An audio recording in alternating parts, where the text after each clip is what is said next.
अब हम इसमें बात करते हैं शुमाली हिंद में उर्दू मसनवी। ठीक है, 12वीं सदी हिजरी में हम वो जो दक्कन में था उसमें 9वीं सदी से शुरू हुआ था। 9वीं सदी में पहली मसनवी लिखी गई थी फ़खरुद्दीन निज़ामी की, और उसके बाद फिर 10वीं सदी आई, फिर 11वीं सदी आई। 11वीं सदी में आदिल शाह कुतुब शाह दोनों ने तरक्की की। फिर उसके बाद है कि 12वीं सदी की हिजरी के आगाज़ में, 12वीं सदी यहाँ पर शुमाली हिंद शुरू हो जाता है मसनवी के में। ठीक है, 12वीं सदी हिजरी के आगाज़ में शुमाली हिंद में उर्दू शायरी का आगाज़ हुआ और हमें इब्तिदाई से अच्छी मसनवियों के नमूने मिलने लगते हैं, जिसमें जाफ़र जाटली की कुलियात में, जाफ़र जाटली के दीवान में ज़फ़रनामा, औरंगज़ेब और तूतीनामा मसनवियाँ मिलती हैं, मौजूद हैं। नवाब सदरुद्दीन फ़ाइज़ देहलवी के दीवान में छोटी छोटी मसनवियाँ मिल जाती हैं। शाह मुबारक आबरू ने बहुत सी मसनवियाँ कही हैं। ये मेरे पॉइंट है, जो मोटे मोटे पॉइंट है जो इम्पोर्टेंट हैं और आपके लिए भी याद करने में और आपको लिखने में भी आसानी होगी। मसनवी के आपको बहुत सारा विकिपीडिया पर, गूगल पर और बहुत सी दीगर पर आपको मवाद मिल जाएगा, मटेरियल मिल जाएगा, लेकिन इस तरह के इम्पोर्टेंट पॉइंट या मोटे पॉइंट आपको मुश्किल ही मिल पाएंगे। अगर आपको किसी को ये नोट्स वगैरह की प्रिंट वगैरह चाहिए या नोट्स के PDF वगैरह चाहिए तो आपको कुछ पे करने के बाद कुछ हासिल करना होगा। ठीक है, वो आप ईमेल के ज़रिए मुझसे रब्ता कर सकते हैं। नेक्स्ट पॉइंट है कि इसी ज़माने में सौदा और मीर की मसनवियाँ बहुत अहम हैं। कौन से ज़माने में? जिस ज़माने में शाह हातिम ने कहीं या इनके ज़माने में, या आप 12वीं सदी में समझ सकते हैं। सौदा और मीर की मसनवियाँ बहुत अहम हैं और इन दोनों ने मसनवियों को हुजू और मदह दोनों के लिए इस्तेमाल किया है। दोनों ने मसनवी की शक्ल में शिकारनामे भी लिखे हैं और इश्क़ क़िस्से भी बयान किए हैं।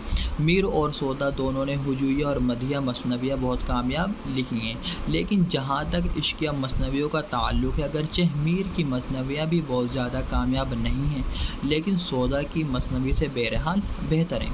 किसकी मसनवी बेहतर हैं? मीर की मसनवियाँ सौदा की मसनवियों से बेहतर हैं। सौदा ने सिर्फ़ एक इश्क़ मसनवी लिखी है, वो भी ज़्यादा दिलचस्प नहीं है।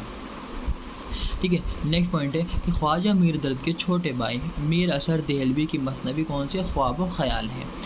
इसी ज़माने में लिखी जाती है और इसी ज़माने में कोई प्लॉट नहीं है। इसमें एक बहुत मामूली सी हुस्न इश्क़ की दास्तान बयान की गई। इसके अंदर ख्वाब व ख़याल के अंदर इस मसनवी की अहम खूबी मीर असर का अंदाज़ बयान है। ज़बान में वही सादगी, रवानी, शगुफ्तगी जो दबिस्तान दिल्ली की खुसूसियत है वो सब मिलती है। ये कहना शायद गलत न होगा कि मसनवी ख्वाब व ख़याल शुमाली हिंद की पहली कामयाब मसनवी है। क्या कहना है कि ख्वाब व ख़याल कौन सी शुमाली हिंद की पहली कामयाब मसनवी है। ठीक है, इसके आगे हम आगे चलते हैं कि शौक़ लखनवी की मसनवी कौन सी? शौक़ लखनवी की मसनवी बहार इश्क़, अभी हमने पढ़ा था। ठीक है, शौक़ लखनवी की मसनवी बहार इश्क़ पर हाल ही ने लिखा है कि ये बात ताज्जुब से खाली नहीं कि नवाब मिर्ज़ा शौक़ को अपने स्कूल के बरखिलाफ़ मसनवी में ऐसी साफ़ और बामुहावरा ज़बान बरतने का ख्याल क्यों कर पैदा हुआ। यानी अल्ताफ़ हुसैन हाली इस बात पर उंगली उठा रहे हैं। इस मसनवी में हमने अपने बाज़ अहबाब से सुना है कि ख्वाजा मीर दर्द के छोटे भाई ख्वाजा मीर असर देहलवी की मसनवी, ये शौक़ लखनवी ने मसनवी लिखी थी और ये स्कूल चला रहे थे और स्कूल ये यानी इनका लोगों से उठना बैठना था, तो इन्होंने ख्वाब व ख़याल के शेर कुछ 50 साली शेर कुछ इस तरह नंगे और बामुहावरा इस्तेमाल किए जिसके अगर कोई साथ में बच्चा बैठा हो या घर में आप उसको पढ़ नहीं सकते, तो उसी बात को कह रहे हैं कि ऐसे नवाब मिर्ज़ा शौक़ को अपने स्कूल के बरखिलाफ़ मसनवी में ऐसे साफ़ और बामुहावरा ज़बान बरतने का ख्याल कैसे पैदा हो गया। इस मसनवी में हमने बाद अहबाब से सुना है कि ख्वाजा मीर दर्द के छोटे भाई ख्वाजा मीर असर देहलवी की मसनवी ख्वाब व ख़याल के तकरीबन 50-40 अशार इस बहार इश्क़ के मसनवी के अंदर मौजूद मिलते हैं। यानी ख्वाब व ख़याल के ख्वाजा मीर दर्द के छोटे भाई जो ख्वाब व ख़याल ने भी हमने जो पढ़ा था, ख्वाब व ख़याल में इस तरह के 50-40 शेर हैं कि जो बहार इश्क़ के अंदर लिए गए हैं। बहार इश्क़ बाद में लिखी गई है, ख्वाब व ख़याल पहले लिखी गई है।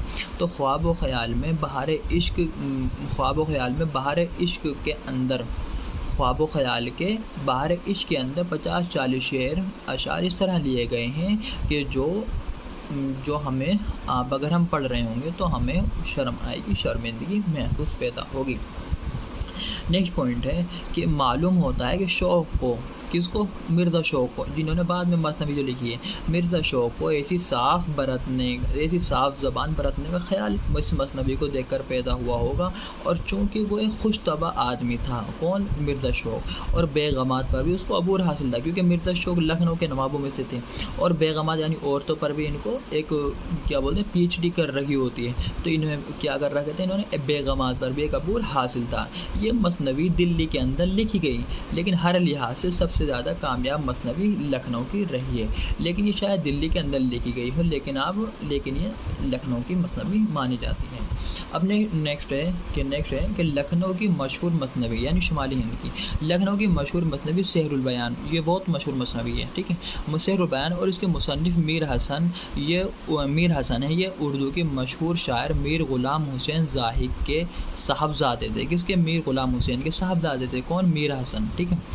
दिल्ली में पैदा हुए, यहीं परवरिश पाई, लेकिन मीर हसन जवानी ही में तर्क वतन करके लखनऊ पहुंच गए। कहाँ पहुंच गए, लखनऊ पहुंच गए, और यहीं मसनवी तसनीफ़ की, और यहीं पर इन्होंने मसनवी लिखी थी। कहाँ के अंदर, लखनऊ के अंदर। मसनवी का किस्सा कोई राज नहीं है, किस्से के एतबार से मसनवी कोई अहमियत नहीं रखती, ठीक है। मशहूर मसनवी, लेकिन किस्से के एतबार से मशहूर नहीं है। असल अहमियत यह है कि उर्दू में पहली बार किसी शायर ने हिंदुस्तानी तहज़ीब व तमद्दुन, माशरत, रहन सहन, आदाब व अतवार, ज़ेवर, लिबास वग़ैरह का इतना तफसीली ज़िक्र किया है कि इतना मतलब खुल के, मतलब एक एक बात खोल के पेश करते हैं ना, इतना तफसीली ज़िक्र किया है कि मसनवी उस ज़माने की लखनऊ की मुकम्मल तस्वीर है, यानी रहन सहन इस तरह पेश किया है सेहरुल बयान के अंदर मीर हसन ने, कि वो उस ज़माने के, जो अगर हम आज भी पढ़ेंगे तो हमारे सामने वो लखनऊ का पूरा नक्काश हमारे सामने पैदा हो जाएगा। यह मसनवी उस ज़माने के लखनऊ की मुकम्मल तस्वीर है। इसके अलावा मीर हसन को किरदार निगारी और जज्बात निगारी पर भी पूरी कुदरत हासिल है। उन्होंने बादशाह से लेकर फ़कीर तक जिसका भी किरदार पेश किया है, वो अपने आदात व अतवार, गुफ्तो शुनीद और लिबास वगैरह के साथ हमारी नज़रों के सामने आ जाता है। उन्होंने बादशाह से लेकर फ़कीर तक, यानी जिसका भी किरदार पेश कर रहे हैं, दरबारी कर रहे हैं, कोई मुजरा करने वाले कर रहे हैं, या किसी भिखारी का कर रहे हैं, या पानी भरने वाले कर रहे हैं, किसी सक़े का कर रहे हैं, या घुड़सवारी का कर रहे हो, कि जिसका भी पेश कर रहे हैं वो हमारी आंखों के सामने हो जाता है कि उसने इस तरह कपड़े पहन रखे होंगे, ठीक है। जहाँ तक ज़ुबान का ताल्लुक़ है, बेशतर यानी ज़्यादातर तज़किरे निगारी ने मीर हसन की तारीफ़ की है, ठीक है, तज़किरे निगारों ने। ये हकीकत ये है कि पूरी मसनवी में जो सलासत और रवानी, शगुफ्ती और रंगीनी है, वो इससे पहले किसी और मसनवी के अंदर नहीं मिलती है। अगर हमें इसके अलावा कोई और मसनवी के अंदर ये सब चीज़ें नहीं मिलती हैं। अब इस मसनवी के बाद आगे बात करते हैं, तो इस मसनवी के बाद है, देखते हैं कि मसनवी पर तनकीद करते हुए आब हयात में मौलाना मोहम्मद हुसैन आज़ाद ने मसनवी पर मसनवी पर तनकीद कराई, किसने, आब हयात में किसने कराया, मौलाना हुसैन आज़ाद ने, कि इसकी सफाई बयान और लताफ़त, मुहावरा और शौक़ी मजमून और तर्ज अदा की नज़ाकत और सवाल जवाब की नोक झोंक तौसीफ़ से बाहर है। यानी नोक झोंक ये सब तौसीफ़ यानी तलवार से भी बाहर है। यहाँ ये बताना ज़रूरी है कि मीर हसन से पहले लखनऊ में मुसहफ़ी, इंशा और रंगीन ने मसनवियाँ कहीं, और ख्वाजा मीर हसन ने बहुत सी मसनवियाँ कही हैं, लेकिन कोई और मसनवी मीर हसन की सेहरुल बयान तक नहीं पहुँच पाई है। इन्होंने मीर हसन से पहले लखनऊ के अंदर मुसहफ़ी शायर हुए, इंशा हुए, रंगीन हुए, इन्होंने मसनवियाँ कही, लेकिन ख्वाजा मीर हसन ने बहुत सी मसनवियाँ कही हैं, ठीक है, लेकिन कोई मसनवी मीर हसन की सेहरुल बयान तक नहीं पहुँच सके। लखनऊ के एक और मसनवी, उर्दू के एक और अजीम मसनवी गुलजार नसीम, कौन से, गुलजार नसीम, इसके मुसन्निफ पंडित दिया शंकर नसीम है। कौन है, पंडित दियाशंकर नसीम।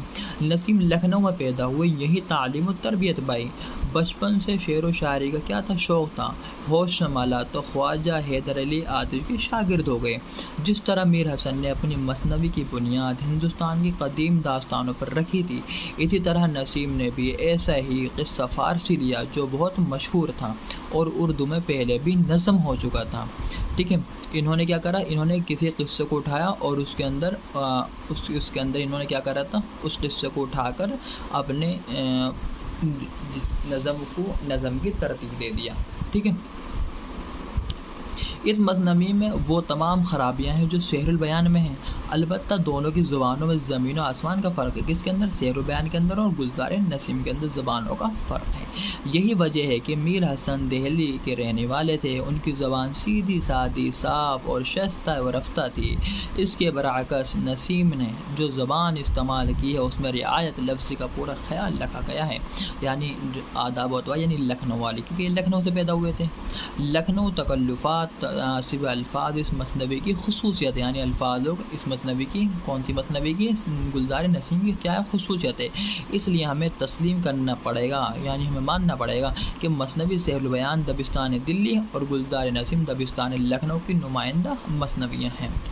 दबिस्तान दिल्ली, दबिस्तान लखनऊ, ये एक अलग अलग जो जिन्होंने उर्दू की तरक्की करी थी, ठीक है, वो दबिस्तान है। गुलज़ार नसीम की खूबी इसका इख्तिसार और एजाज़ भी है, जिस बात को कम से कम 2-3 शेर में कहा जा सकता है।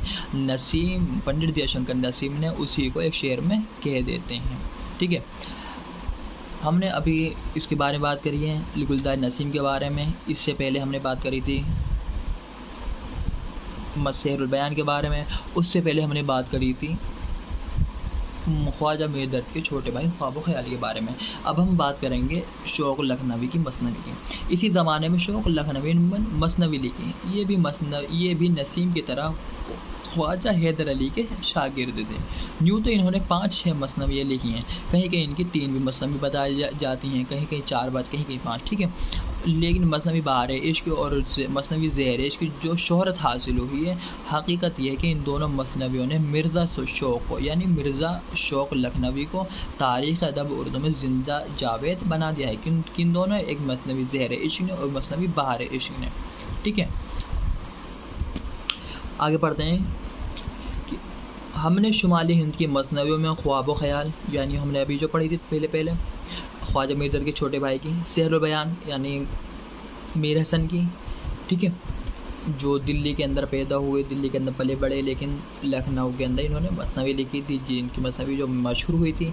गुलज़ार नसीम यानी पंडित दयाशंकर नसीम ने जो मसनवी लिखी, गुलज़ार नसीम, ये कोई क़िस्सा था, कोई क़िस्से का इन्होंने नज़म की तरतीब दी है, ठीक है। ये नसर है, नसर का इन्होंने नज़म की तरतीब दी है और ज़हर इश्क का तफसीली जायज़ा लिया है। इसका मतलब ये है कि शुमाली हिंद में बस इतनी मसनवियाँ लिखी गई। हकीकत यह है कि उर्दू शायरी के बाकायदा आगाज़ से लेकर, यानी उर्दू शायरी कब से आगाज़ हुआ है, उससे 1857 तक बहुत कम शायर ऐसे होंगे कि जिन्होंने मसनवियाँ ना कही हों। 1857 से लेकर यानी इतने शायर हुए तो सब ने मसनवियाँ भी कही हैं। गज़ल के अलावा इन्होंने मसनवियों पर भी अपनी जौहर फ़न का इस्तेमाल किया है, लेकिन कबूल आम सिर्फ इन्हीं मसनवियों को मिला जिनका अभी मैंने जिक्र किया है, ठीक है। अफजल पानीपती की बुकुट कहानी, यानी बिकट के भी से बोल सकते हैं, बुकुट भी बोल सकते हैं, कहीं कहीं बिकट बताया, कहीं कहीं बुकुट भी बताया। तो बिकट कहानी को शुमाली हिंद की पहली मुस्तनिद मसनवी माना जाता है। कहीं अफजल पानीपती की बिकट कहानी को शुमाली हिंद, यानी दिल्ली, लखनऊ, ये सब ये शुमाली हिंद में आता है, ठीक है। तो पहली मसनवी कौन सी मानी जाती है? बिकट कहानी।